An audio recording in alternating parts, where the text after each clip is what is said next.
नमस्कार दोस्तों, यूपीएससी केंद्र में आप सभी का स्वागत है। हमारे बहुत सारे अभ्यर्थियों का कहना था कि वे अभी कॉलेज में हैं और आगामी वर्षों में यूपीएससी की तैयारी शुरू करना चाहते हैं। तो एक वीडियो में मैं उन्हें यूपीएससी के एग्ज़ाम के पैटर्न के बारे में अच्छे से समझा दूं। तो ये वीडियो उन्हीं लोगों के लिए है जो यूपीएससी के प्रिपरेशन शुरू करना चाहते हैं और उसके एग्ज़ाम के पैटर्न को अच्छे से समझना चाहते हैं। तो चलिए दोस्तों, शुरू करते हैं। सबसे पहले मैं आपको ये बता देना चाहूँगा कि इस एग्ज़ाम को देने के लिए जो मिनिमम एलिजिबिलिटी है वह है आपका ग्रेजुएशन पास होना और आपकी जो मिनिमम एज है वह 21 वर्ष की आयु पूरी हो चुकी हो। मैक्सिमम एज जो है वह 32 है, जिसे रिलैक्स भी किया जाता है। जैसे कि शेड्यूल कास्ट और शेड्यूल ट्राइब में 5 साल का रिलैक्सेशन है, वहीं ओबीसी के लिए 3 वर्षों का भी रिलैक्सेशन है। ग्रेजुएशन के लिए कोई विशेष सब्जेक्ट का होना ज़रूरी नहीं है, बस ग्रेजुएशन होना चाहिए, चाहे आपने किसी भी विषय से किया हो। यूपीएससी यानी union public service commission, Hindi में जिसे संघ लोक सेवा आयोग कहा जाता है, एक स्टैट्यूटरी बॉडी है जो विभिन्न प्रकार की परीक्षाएं लेती है। लेकिन इसमें से सबसे महत्वपूर्ण सिविल सर्विसेज का परीक्षा को माना जाता है, जिसे आम बोलचाल की भाषा में हम लोग आईएएस का एग्ज़ाम भी कह देते हैं। अपने इस वीडियो में हम इसी सिविल सर्विसेज एग्ज़ाम के पैटर्न को अच्छे से देखेंगे, उसे समझने का प्रयास करेंगे। सिविल सेवा का परीक्षा मुख्य रूप से 3 चरणों में होता है। पहले चरण को प्रारंभिक परीक्षा या फिर प्रिलिमिनरी एग्जामिनेशन कहा जाता है। इसमें 2 पेपर होते हैं, दोनों ही 200 मार्क्स के होते हैं। पहला पेपर जीएस होता है, जिसमें 100 प्रश्न होते हैं। प्रत्येक प्रश्न में सही उत्तर देने पे 2 अंक मिलते हैं और अगर आपने प्रश्न का उत्तर गलत दिया है तो इसमें माइनस मार्किंग भी होती है, जिसमें 1/3 मार्क्स माइनस कर दिए जाते हैं। 1/3 जो माइनस मार्क है ये 2 नंबर का होता है, यानी कि अगर आपने एक प्रश्न गलत किया है तो 0.66 नंबर माइनस हो जाएंगे। यह एक पासिंग पेपर होता है, जिसका कि मार्क्स आपके फाइनल मेरिट लिस्ट में नहीं जोड़ा जाता है। इसमें जो दूसरा पेपर होता है वह एप्टीट्यूड का पेपर होता है, जिसे सीसेट का पेपर भी कहा जाता है, जिसमें मैथ्स, रीजनिंग और इंग्लिश इत्यादि पूछे जाते हैं। इसमें भी 100 प्रश्न होते हैं और प्रत्येक प्रश्न पे 2 नंबर मिलते हैं सही उत्तर देने पे। अगर आपने गलत उत्तर दिया है तो इसमें भी प्रत्येक प्रश्न पे 0.66 नंबर माइनस कर दिए जाते हैं। यह पेपर भी पासिंग होता है और इसमें केवल 33% मार्क्स लाने होते हैं पास करने के लिए। यानी प्रारंभिक परीक्षा प्रिलिमिनरी एग्जामिनेशन का जो कट ऑफ आता है एग्जाम देने के बाद, वह केवल जीएस के पेपर के आधार पे आता है, यानी पेपर 1 के आधार पे आता है। दूसरा पेपर जो सीसेट का पेपर होता है, यह केवल पासिंग पेपर है, जिसमें केवल 33% मार्क्स लाकर ही पास किया जा सकता है। समझ गए होंगे आप लोग कि जो प्रारंभिक चरण का परीक्षा है प्रिलिमिनरी एग्जाम, उसमें 2 पेपर देने हैं, एक जीएस का पेपर और एक सीसेट का पेपर। और जीएस का पेपर जिसमें कि polity, history, geography, economy, current affair वगैरह से प्रश्न आते हैं, इसके आधार पर ही पहला चरण का कट ऑफ लगता है। और अगर आप लोगों ने अगर कट ऑफ क्लियर कर लिया है तो ही जो दूसरा चरण है, जिसे मुख्य परीक्षा या फिर मेंस का एग्ज़ाम कहा जाता है, उसमें आप बैठने के लिए एलिजिबल होते हैं। परंतु दूसरा पेपर जो है सीसेट का पेपर, उसे भी पास करना अनिवार्य है। उसमें भी 33% मार्क्स कम से कम लाना अनिवार्य है, तभी आप मेंस का पेपर लिख सकते हैं। अब जो अभ्यर्थी प्रारंभिक परीक्षा यानी कि प्रिलिमिनरी एग्जाम्स को क्वालिफाई कर लेता है, एग्ज़ाम को पास कर लेता है, वह एग्ज़ाम के दूसरे चरण, जिसे मुख्य परीक्षा या फिर मेंस एग्जामिनेशन कहा जाता है, उसे देता है। मेंस का एग्जामिनेशन प्रीलिम्स के एग्जामिनेशन के जैसे मल्टीपल चॉइस क्वेश्चन ना होकर सब्जेक्टिव एग्जाम होता है, जिसमें मुख्य रूप से देखें तो 9 पेपर के परीक्षाएं होती है। अब एक एक करके हम इस पेपर को देखेंगे। मेंस एग्जामिनेशन में सभी पेपर सब्जेक्टिव होते हैं। सबसे पहला पेपर लैंग्वेज का पेपर होता है, जिसमें 2 लैंग्वेज के एग्ज़ाम देने होते हैं। अब पहला पेपर कह रहा हूं तो इसका मतलब ये नहीं है कि एग्ज़ाम भी पहले लैंग्वेज का होगा, उसके बाद जो जीएस के पेपर हैं जैसे जैसे बोलूँगा वैसे ही एग्ज़ाम होंगे। एग्ज़ाम के डेट अलग अलग हो सकते हैं। हो सकता है पहले जीएस का पेपर हो, बाद में लैंग्वेज का पेपर हो, बाद में ऑप्शनल का हो, लेकिन हम एक सिलसिलेवार ढंग से यहाँ पे देख रहे हैं। सबसे पहले लैंग्वेज के पेपर में आपको 2 लैंग्वेज का पेपर देना होता है, जो कि एक इंग्लिश जो पेपर होता है वह कंपलसरी होता है, और दूसरा लैंग्वेज का पेपर आप कोई भी चुन सकते हैं, या तो हिंदी या फिर कोई भी क्षेत्रीय भाषा भी आप चुन सकते हैं। प्रत्येक ये लैंग्वेज का पेपर 300 मार्क्स के होते हैं और इन्हें पास करना अनिवार्य होता है, यानी कि आपको 25% मार्क्स लाना अनिवार्य होता है। अगर आप 25% से कम अंक लाते हैं तो आपके एसए के और अन्य जीएस के पेपर जांच ही नहीं होंगे, यानी कि आप मेंस क्वालिफाई कर ही नहीं सकते हैं।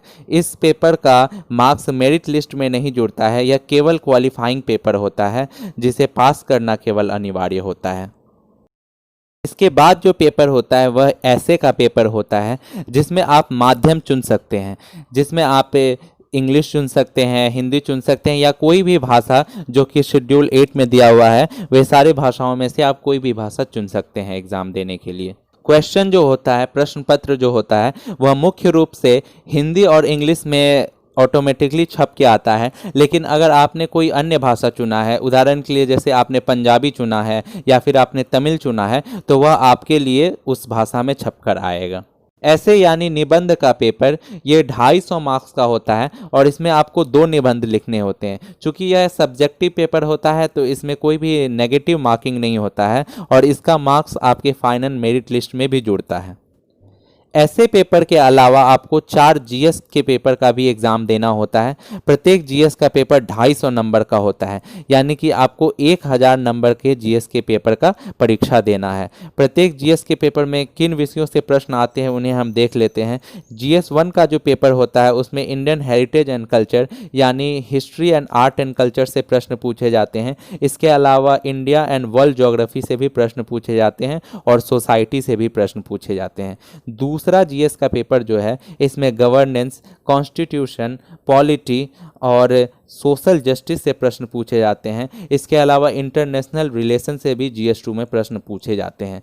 पेपर 3 यानी जीएस 3 का जो सिलेबस है उसमें टेक्नोलॉजी यानी science and technology, economic development, biodiversity, environment, security और डिजास्टर मैनेजमेंट से भी प्रश्न पूछे जाते हैं। इसके अलावा जीएस पेपर 4 में एथिक्स, इंटीग्रिटी और एप्टीट्यूड से प्रश्न पूछे जाते हैं। ये चारों पेपर ही जैसा कि मैंने आपको बताया 250 नंबर के होते हैं प्रत्येक पेपर। इसका मतलब है कि 1000 नंबर के जीएस के पेपर होते हैं। इन 4 जीएस पेपर के अलावा आपको ऑप्शनल पेपर के 2 परीक्षाएं देनी होती है, यानी ऑप्शनल पेपर के 2 पेपर होते हैं। प्रत्येक पेपर 250 नंबर का होता है, यानी आपका ऑप्शनल पेपर जो होता है वह 500 नंबर का परीक्षा आपको देना होता है। ऑप्शनल पेपर वह होता है जो कि आप चुन सकते हैं। बहुत सारे ऑप्शंस हैं ऑप्शनल पेपर चुनने के। अभी हम देखते हैं कि कौन कौन से ऑप्शन आप चुन सकते हैं। बहुत सारे ऑप्शनल पेपर हैं, कुछ हम देख लेते हैं। मैंने लिस्ट दे दिया है, आप इसे पढ़ लीजिएगा। जैसे कि agriculture, animal husbandry, chemistry, civil engineering, geography, history, political science and international relation, philosophy, medical science, बहुत सारे सब्जेक्ट हैं। इसके अलावा लैंग्वेज एंड लिटरेचर भी आप चुन सकते हैं।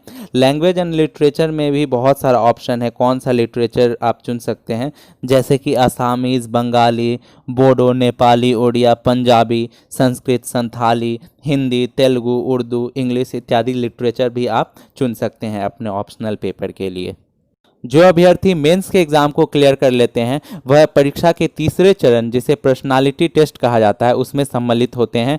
इसमें उन्हें बोर्ड के सामने प्रश्नों के उत्तर देने होते हैं और यह 275 मार्क्स का होता है और इसे भी फाइनल मेरिट लिस्ट में जोड़ा जाता है। इस प्रकार आपका जो टोटल मार्क्स बनता है वह 2025 मार्क्स बनता है।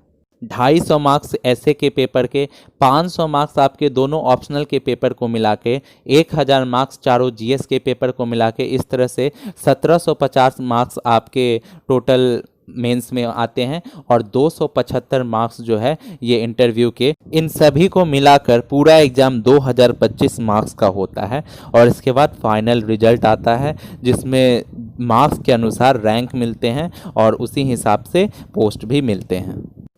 एक जगह और नए अभ्यर्थियों को काफ़ी कन्फ्यूजन बना हुआ रहता है, वह है एग्ज़ाम के मीडियम को लेके। इस चीज़ को मैं यहाँ अच्छे से क्लियर कर देता हूँ। मान लीजिए आपने एग्ज़ाम का माध्यम इंग्लिश चुना है, तो आपको प्रिलिमिनरी एग्ज़ाम और मेंस के जीएस के पेपर और ऐसे के पेपर को इंग्लिश में देना होगा। अगर आपने कोई लिटरेचर नहीं लिया है ऑप्शनल में, तो आपको ऑप्शनल का पेपर भी इंग्लिश में ही देना होगा। जैसे मान लीजिए आपने सोशियोलॉजी लिया है ऑप्शनल में, तो आपको सोशियोलॉजी के दोनों पेपर भी इंग्लिश में देने होंगे। अगर लेकिन आपने ऑप्शनल में लिटरेचर चूज किया है, जैसे एग्जाम्पल के लिए मान लीजिए आपने हिंदी लिटरेचर चूज किया है, तो आपको ऑप्शनल के अपने दोनों पेपर हिंदी में देने होंगे। तमिल लिटरेचर लिया है, संस्कृत लिटरेचर लिया है, तो आपको उसी भाषा में उस लिटरेचर के पेपर को लिखना होगा। इसके अलावा आप पर्सनालिटी टेस्ट के लिए अपना भाषा का चयन फिर से कर सकते हैं, यानी कि आपने मेंस में सारे पेपर इंग्लिश में दिए, लेकिन आप पर्सनालिटी टेस्ट में भाषा अपना हिंदी भी चूज कर सकते हैं या फिर अन्य भाषा भी चूज कर सकते हैं और अपना इंटरव्यू उसी भाषा में दे सकते हैं। आशा है आप लोगों को इस एग्ज़ाम का पैटर्न अच्छे से समझ में आ गया होगा। अगर इसके बावजूद भी आपके मन में अगर कोई क्वेरी है, अगर आपके मन में कोई कन्फ्यूजन है, तो आप कमेंट बॉक्स में उसे पूछ सकते हैं। मैं उसका रिप्लाई करूंगा या फिर अगले वीडियो में उसे ज़रूर बता दूंगा। वीडियो से जुड़े रहने के लिए इसे सब्सक्राइब अवश्य कर दें और इसे ज़्यादा से ज़्यादा अभ्यर्थियों के साथ शेयर करें ताकि वह भी इसका लाभ उठा सके।